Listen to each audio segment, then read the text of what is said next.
Bueno, está en línea con nosotros entonces el fiscal Carlos Maldonado, que justamente lleva adelante la investigación de este caso, Mónica. Perfecto. Buenas tardes, fiscal. ¿Cómo está? Le saluda Mónica y Janine de Todas las Noticias. Sí, muy buenas tardes para ustedes y para su amable audiencia.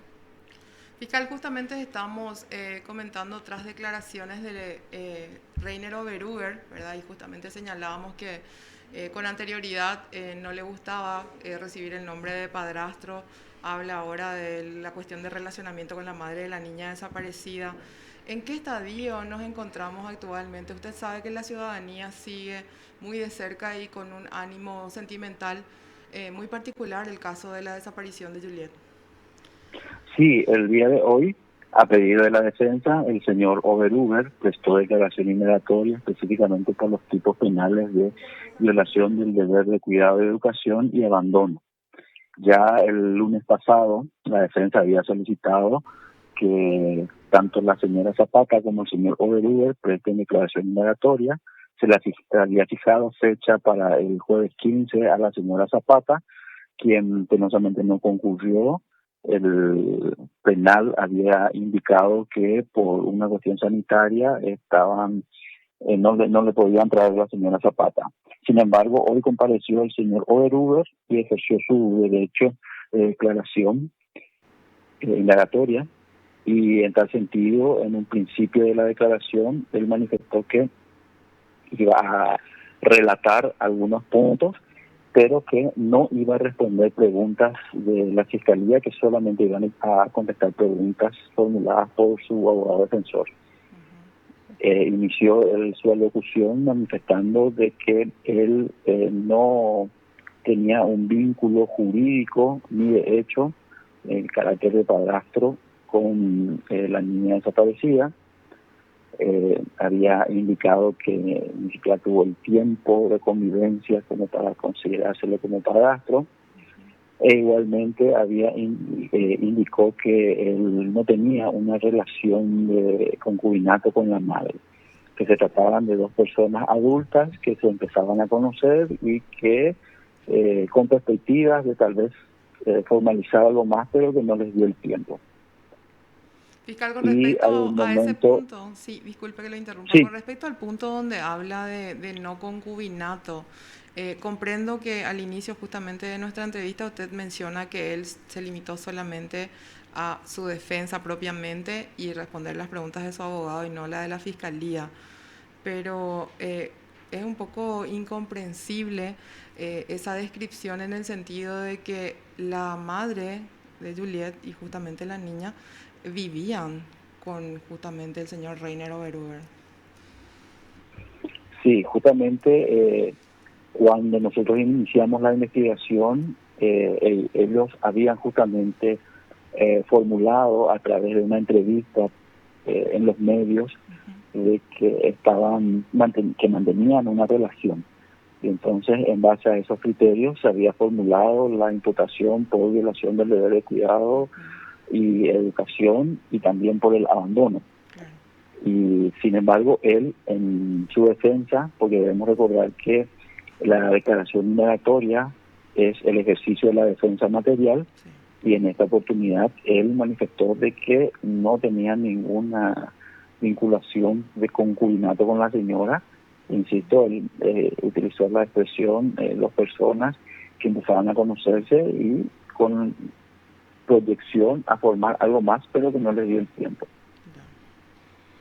Fiscal, con respecto a las muestras de sangre, a las pruebas de ADN que se deben de realizar para cotejar eso, ¿qué es lo que falta para que se le dé celeridad a ese proceso?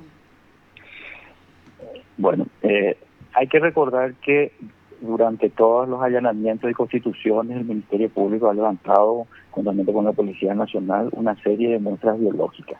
De todas las muestras que se levantaron, 5 corresponden a sangre humana. De esas 5 que fueron depositadas en el laboratorio forense del Ministerio Público, 4 son viables para la prueba de ADN. En atención a ese informe del laboratorio forense, entonces se solicitó la realización de extracción de muestras biológicas, tanto de la señora Zapata como del señor Oberhuber, a los efectos de cotejar esas muestras. que recordar que tanto la señora Zapata como el señor Oberhuber se opusieron a la extracción de las muestras biológicas, así como de cabellos, y en tal sentido se inició proceso por desacato en contra de ambas personas. Por lo que el Ministerio Público intentó conseguir las muestras biológicas realizando un allanamiento en la celda donde estaba la señora Zapata, y esas muestras fueron derivadas hasta el laboratorio forense del Ministerio Público. Esas muestras no para los genetistas no tienen la certeza de la procedencia. Conversando con los profesionales genetistas nos indicaron que ellos pueden certificar únicamente cuando un médico forense o el genetista toma la muestra, y entonces no hay duda a quién corresponde. Cuando se toma la muestra, por ejemplo como la que tomamos, de la celda, de un peine, de una peineta, de cepillo de dientes, ellos indican que puede estar contaminado, entonces puede dar un falso positivo, un falso negativo, entonces necesita una certeza.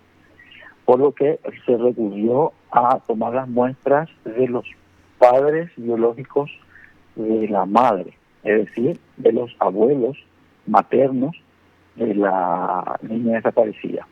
Y concurrió el abuelo materno y la abuela materna, que correspondería al 25-25, es decir, al 50% del código genético de la niña. El restante 50% depende ya de la muestra que estamos esperando del padre biológico que se encuentra residiendo en Suiza. Ya el año pasado se solicitó vía exhorto a través de los canales internacionales correspondientes la toma de la muestra y la remisión. Se envió vía exhorto tanto a Alemania como a Suiza en idioma alemán, y por un mecanismo más directo a la República Francesa en idioma francés. Y estamos esperando las resultas de esa cooperación internacional, porque conforme al detalle que nos dio el laboratorio forense del Ministerio Público, se deben traer todas las muestras para poder realizar el cotejo. Fiscal, con respecto a ese punto, anteriormente, cuando el caso era nuevo, por llamarlo de alguna manera, ya estamos a un año de esta desaparición, el padre se mostraba consternado por la situación, tenía contactos telefónicos esporádicamente con medios aquí y hablaba de que se sentía muy, muy desolado por la situación. Ahora que a través del exhorto se hace este pedido internacional por los medios y los mecanismos legales, no hay comunicación del padre con respecto a la fiscalía, una intención propia de decir, aquí estoy, necesito colaborar, quiero que la encuentren a mi hija. Bueno, el último contacto que nosotros hemos tenido, el equipo de investigación que ha tenido con el señor Ledru Maguet, le habíamos manifestado justamente que estábamos realizando esos pedidos a través de los canales internacionales, y él había manifestado que que estaba pendiente de esa del llamado, por decir, internacional, porque la propuesta era o que el Estado suizo tome la muestra y remita, o bien Francia en la embajada francesa en Suiza tome la muestra y remita esas muestras biológicas hasta el laboratorio forense del Ministerio Público de Paraguay.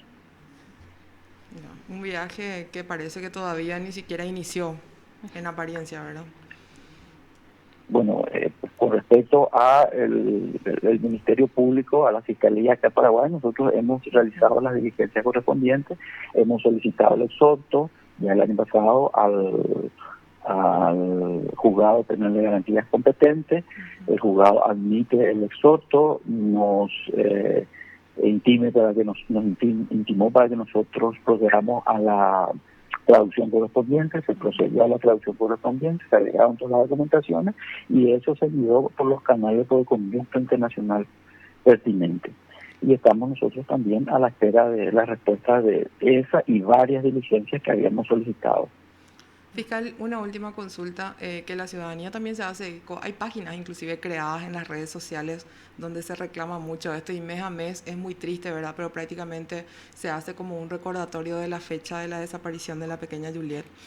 y dicen, se frenaron los procedimientos de búsqueda. Usted recordará que a principio se hacían los rastrillajes, las búsquedas, las conexiones con las personas conocidas o amistades de ambas personas, también del señor Oberuger. Eso se va a volver a repetir, ya no se da la situación, se está encarando de otra manera en este momento. No, en realidad nosotros tenemos como tronco investigativo principal siempre la búsqueda. Esa es nuestra investigación principal. Okay. Solo que también tenemos los otros tipos penales y los cuales también debemos evacuar. De hecho, que hace aproximadamente 15 días nosotros tuvimos nuevamente un allanamiento en Monte Pacará, en el inmueble ubicado en Isla Alta Emboscada, donde revisamos el lugar, en qué condición estaba, y en particular acompañamos a técnicos de laboratorio forense para hacer las últimas mediciones para la planimetría correspondiente. El lugar hoy día es prácticamente no está nadie, encontramos portones cerrados, tuvimos que ingresar por un acceso irregular, vimos que está prácticamente abandonado ese inmueble. Pero la búsqueda continúa y nosotros seguimos cotejando las informaciones que nos van llegando, especialmente del entorno, que de tanto familiar como del entorno de los vecinos, que normalmente tienen algún dato y cuando nos pasan ese dato nosotros cotejamos. Algunos son publicitados, otros no son publicitados porque hay que recordar que por las características propias de nuestra víctima. Entonces hay cierta precaución en los actos que se van realizando. Entendemos. Perfecto, muchas gracias. Entonces con eso ya está. Sí, por el momento hasta aquí tenemos consultas, pero lógicamente vamos a hacer el seguimiento. Muchas gracias por su tiempo, fiscal Carlos Maldonado, y estaremos en contacto seguro a futuro. No, por favor. Gracias a ustedes por el contacto. Muy buenas tardes. Lo escuchaste aquí en PDS. Qué difícil es hablar sin que a uno le genere esa sensación de